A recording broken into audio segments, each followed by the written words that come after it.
Bienvenidos a Romanos 1:16, un canal dedicado a la sana divulgación bíblica y teológica en Latinoamérica y el mundo de habla hispana. Teología, filosofía, espiritualidad cristiana y más, con Juan Paulo Martínez Menchaca. Bienvenidos, estimados amigos y patrocinadores, a un nuevo programa del podcast de Romanos 1:16 con su amigo y hermano JP Martínez. Gracias por estar conectado con nosotros en el programa consentido de todos los latinoamericanos que aman la infalible, suficiente e inerrante palabra de Dios. El día de hoy vamos a hablar de uno de los hombres más amados, pero al mismo tiempo más odiados dentro del mundo cristiano, de la teología cristiana. Me refiero a Cyrus Ingerson Scofield, mejor conocido como C.I. Scofield, el editor o uno de los editores de la Biblia de referencia Scofield, famosísima en el mundo cristiano, especialmente entre dispensacionalistas. De Cyrus Ingerson Scofield o de C.I. Scofield se ha dicho un montón de cosas: que fue un jesuita infiltrado, que fue un alcohólico, que fue un convicto, es decir, que estuvo en la cárcel, que fue un corrupto, que fue un alterador de las escrituras, que fue un falso doctor, que abandonó a sus hijos y a su esposa, entre muchas otras cosas. Y en estos dos programas que vamos a dedicar a C.I. Scofield, porque hay que conocer a nuestra familia cristiana, a nuestra tradición cristiana, y es importante hablar con la verdad cuando se trata de los hombres que se convirtieron en ejemplo para nosotros. Y en el podcast de Romanos 1:16 verán que van a encontrar muy interesante la historia de Scofield. Varias de las cosas terribles que se dicen de Scofield son ciertas, otras no lo son, pero muy importante, hay que entender en qué momento Scofield pasó por este tipo de pecados, por este tipo de problemas, porque la enorme mayoría, si no es que casi o prácticamente todas, fueron experiencias antes de su conversión a Cristo. Y evidentemente que los detractores de Scofield, y especialmente los que detestan al dispensacionalismo, no han hecho mucha diferencia. No les ha importado mucho si Scofield fue alcohólico o tuvo problemas con la justicia antes de ser cristiano o después, les da lo mismo. La cosa es hacer la nota amarilla en contra de Scofield para desacreditar pues su teología y el dispensacionalismo de paso. Y vamos a asistirnos, entre otras cosas, de las notas de Jen Rushing en su tesis que presentó al East Tennessee State University acerca de Scofield. Quiero decirles que este documento no arroja ninguna flor a Scofield, pero me parece que es una investigación que trata de ser muy precisa en términos históricos, así que será interesante revisarla. Pero antes de continuar, quiero invitarlos a que se unan a nuestra gran comunidad de patrocinadores en www.patreon.com/J. Van a acceder a recursos exclusivos, pero también a la oportunidad de estar hombro con hombro con nosotros en esta tarea de divulgación bíblica y teológica para la gloria de Dios. También se pueden suscribir a nuestro blog en Substack gratuitamente. Solamente ingresen a jpmartinezblog.substack.com, pongan su correo y les va a notificar el sistema cada vez que publiquemos un nuevo episodio o un nuevo artículo.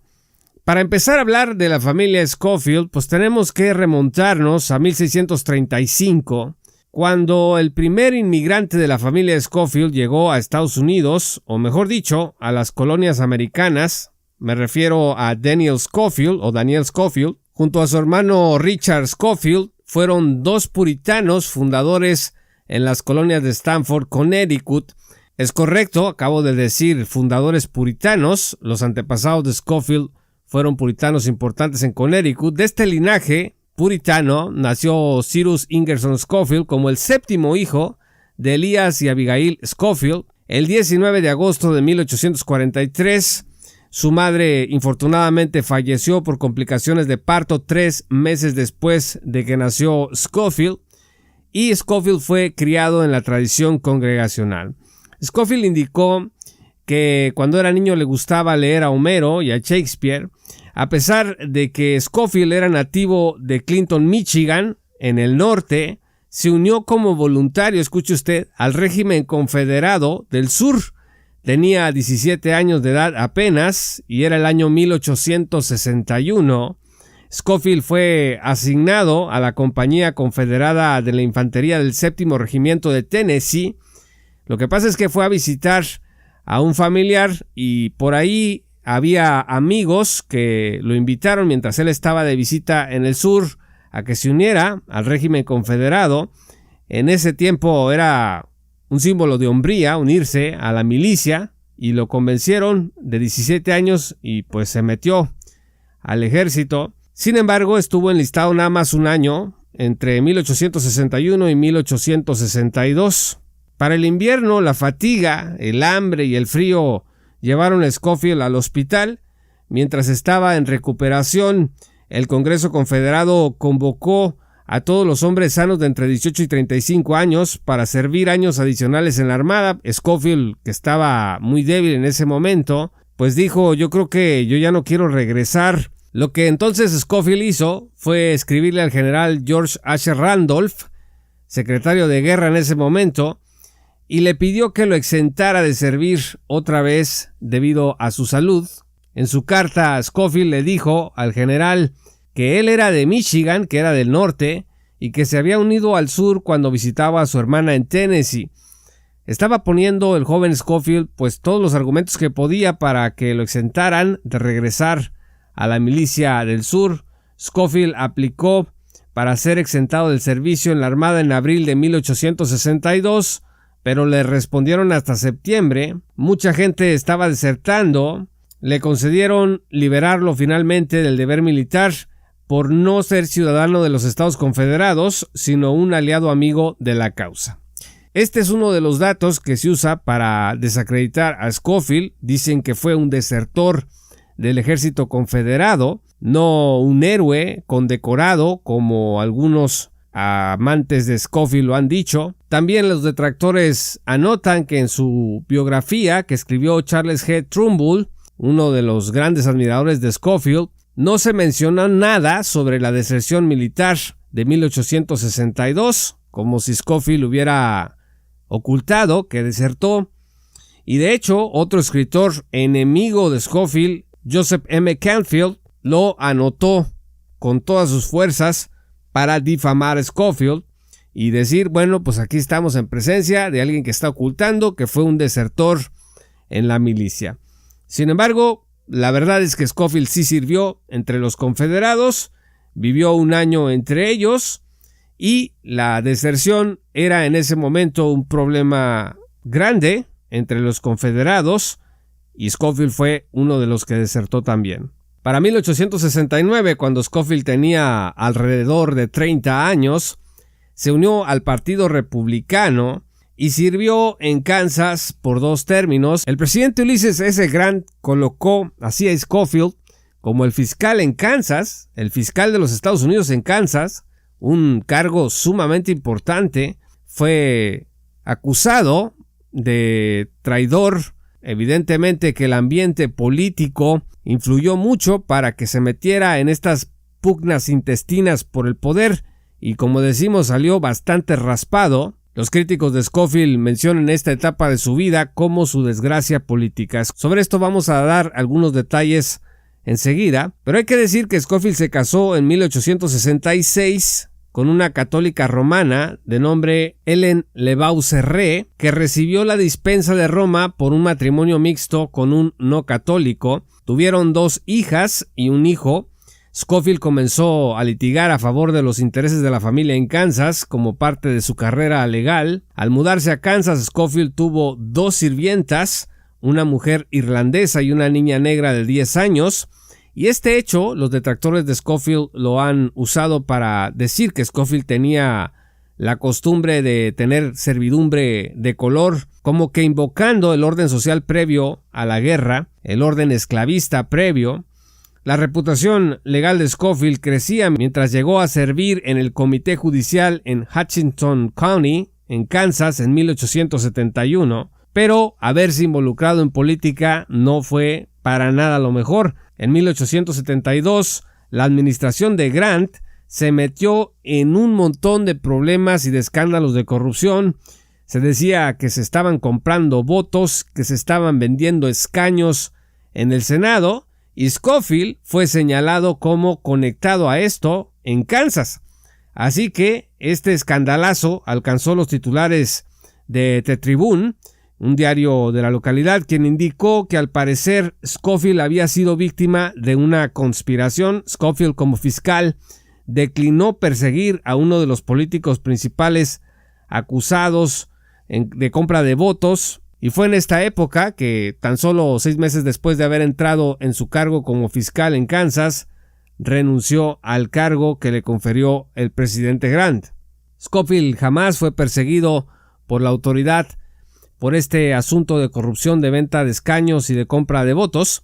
Sin embargo, pues sí, aparece ahí como señalado en la investigación, aunque no se comprobó en su contra nada. La reputación, de todas maneras, estimados amigos, se debilita, se cae, no importa que de pronto no te prueban las cosas, pero mientras tanto se pierde confianza, así que pues fue declinando de manera importante. En Kansas, decidió regresar junto con su familia a St. Louis, Missouri, en 1874, y trató de levantar un despacho jurídico para trabajar en eso. Eventualmente, Scofield se separó de su esposa e hijas, quienes regresaron a Kansas. Él se quedó en St. Louis. Los críticos de Scofield dicen que esta separación de Scofield de su familia prueba que era un irresponsable, que era un mal padre y un terrible esposo. Algunos biógrafos han dicho que la actitud de hostilidad entre Scofield y su esposa se debió a que ella era bastante católica, bastante practicante, y pues Scofield, en su Biblia de referencia de 1909, califica a la Iglesia Católica Romana de ayudar a construir el paganismo. Vean ustedes la nota que aparece en la página 1332. Pero en cualquier caso, el abandono o ruptura familiar por motivos religiosos, aunque fuera por eso, porque ella era muy católica y él muy protestante evangélico, pues es cuestionable.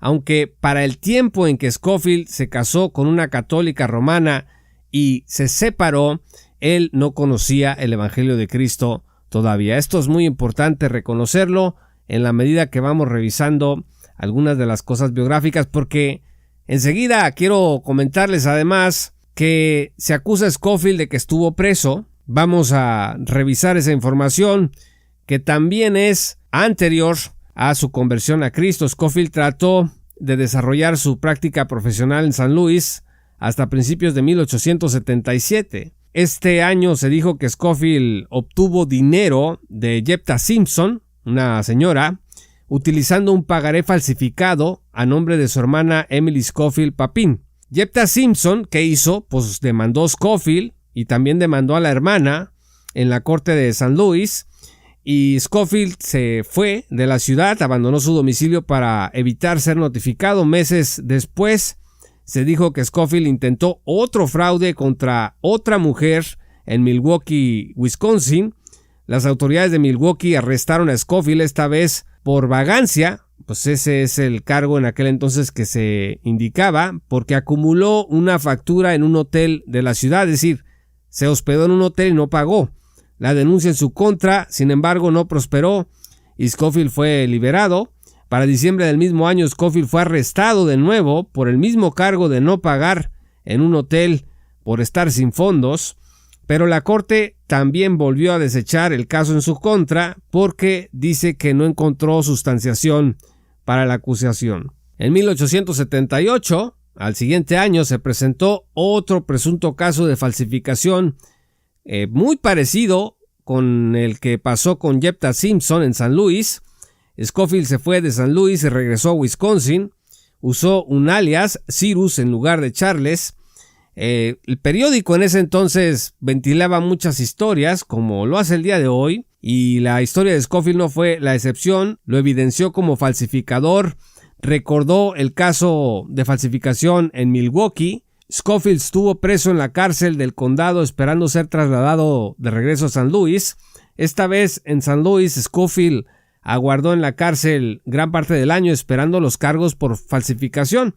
Sin embargo, para el 6 de noviembre de 1879, la Corte desechó otra vez el caso por no hallar suficiente evidencia que sustentara los cargos. Estamos hablando de al menos 3 episodios en donde los cargos fueron desechados. Fue en esta época, estimados amigos, que Scofield, perdido, cansado y quebrado, fue hallado por nuestro Señor Jesucristo cuando visitó la misión en Washington Avenue en el centro de San Luis. Vean ustedes entonces que los críticos tienen razón cuando hablan de este turbio pasado de Scofield en celdas, en problemas de falsificación, pero lo que no dicen es que Scofield en este tiempo era un hombre que simplemente no conocía al Señor Jesucristo, o que al menos era un creyente nominal. Él, antes de conocer a Cristo, pues fue un hombre que se convirtió en alcohólico, o bueno, muy dado a la bebida. Scofield recibió la salvación en Cristo ante el mensaje que le entregó Thomas McPeters, líder de jóvenes cristianos en San Luis. Paulatinamente, Scofield se convirtió en discípulo ya como cristiano del Dr. James H. Brooks, el encargado de las famosas conferencias bíblicas del Niágara. Fue también su mentor junto con C.L. Goodell, pastor congregacional. Brooks era presbiteriano, Goodell era pastor congregacional. Así que vean ustedes que hubo un pastorado ahí interdenominacional que le ayudó a Scofield en sus primeros pasos dentro de la fe cristiana. Scofield trabajó junto con la Liga de Jóvenes Cristianos de San Luis, que tenía tratos con D.L. Moody. Fue a través de este trabajo que Scofield conoció a Moody y se convirtió en parte muy importante de su vida, una de sus grandes influencias. Junto al Dr. Brooks, Scofield estudió teología sistemática, historia de la iglesia, teología pastoral, homilética. De Goodwill, el otro mentor de Scofield, podemos decir que compartía con él herencia ancestral puritana. Goodwill apoyó a Scofield hasta que obtuvo una licencia local para predicar en 1880. Allí Scofield organizó la iglesia congregacional de Hyde Park. Ahora, usted y yo sabemos que cuando uno se convierte a Cristo, Satanás usa el pasado de uno para arrastrarlo, para evitar que crezcas, para tratar de humillarte, de desanimarte, de recordarte el tipo o la mujer perversa que fuiste. Y fue el caso de Scofield también. Su licencia como predicador fue suspendida en 1881, cuando el rumor de la conversión de Scofield llegó a Hutchinson, Kansas. ¿Y qué pasó? Pues que los periódicos de Kansas, el Hutchinson Globe, por ejemplo, pues publicaron notas burlándose de Scofield como nuevo ministro congregacional. Otro periódico, el Hutchinson Patriot, decía que había defraudado a su suegra con dinero y que había abandonado a sus hijos. Scofield hizo comentarios al respecto sobre su esposa, pues dijo que el celo católico de su mujer pues hacía imposible vivir con ella. Se solicitó por ahí el divorcio de parte de ella, pero el mismo Scofield hizo que se desechara la petición, así que siguieron casados hasta 1883, cuando finalmente el divorcio se consumó. Scofield después fue llamado a pastorear en Dallas. Se pidió que le reinstalaran la licencia de predicar a Scofield, y luego de mucho deliberar, la Junta Congregacional de San Luis le concedió la petición en 1883. Así que la carrera de Scofield se extendió por unos 38 años, la carrera cristiana pastoral. 14 años sirvió en Dallas entre 1882 a 1896, y de 1896 a 1902 sirvió en Massachusetts en la Iglesia Congregacional Trinitaria, y después regresó a la primera Iglesia Congregacional de Dallas, donde sirvió de 1902 a 1909. En 1923, dato curioso, esta iglesia cambió su nombre a la Iglesia Memorial de Scofield y después solo como Iglesia Scofield. Le profesaron un profundo amor. Scofield se volvió a casar en 1884 con Hetty Hall Bartz, y como pastor, Scofield escribió 5 años después de su ordenación pastoral, publicó el Trazando bien la palabra de verdad, un pequeño tratado que se convirtió en pieza clave de su trabajo como teólogo dispensacional, también su estudio sistemático de cada libro de la Biblia de 1895, entre otros trabajos. Así que, estimados amigos, la vida de C.I. Scofield antes de Cristo fue bastante turbulenta, estuvo llena de problemas, de desafíos, de vicios, de pecados, y quiero que usted piense, y no estamos justificando de ninguna manera estos pecados que él llegó a cometer, sino debemos de pensar en la gracia gratuita e inmensa y pura de Dios que alcanzó a un hombre en un momento en donde estaba vencido por el alcohol, había estado en la cárcel, había sido acusado por actos de corrupción, de falsificación, había estado inmerso en escándalos políticos muy importantes. Era un hombre cuya reputación en Kansas había caído en total desgracia, un hombre también que había tenido problemas muy graves dentro de su primer matrimonio. Y usted, en la medida que yo digo esto, debe de pensar a lo mismo que yo en el tipo de hombres o mujeres que fuimos antes de conocer a Cristo y ver cómo es de inmensa la gracia de Dios que convirtió a este hombre, caído en desgracia en muchas cosas, en uno de los grandes titanes de la teología dispensacional, un hombre que trabajó muy duro contra la alta crítica y contra otros movimientos heréticos, organizando conferencias bíblicas y posteriormente editando la Biblia de estudio de referencia Scofield, que ha sido un manual sumamente importante en la vida de muchos de nosotros. Los críticos han dicho de esta Biblia de referencia Scofield un montón de cosas, que fue, por ejemplo, un esfuerzo de los judíos